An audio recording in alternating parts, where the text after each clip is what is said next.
First, import the transition presets file into your project. Then you can open up any category and see what transitions look like.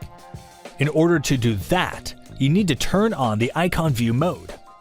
Now you can use your mouse cursor to preview transitions.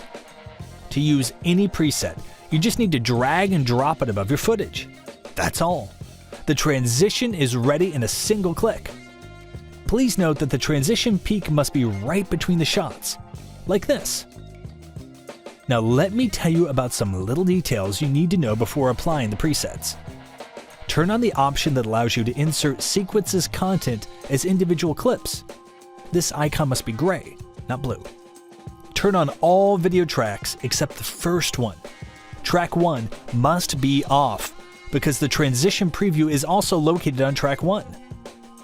And if you need to add some extra tracks, just click a right mouse button, then choose Add Tracks.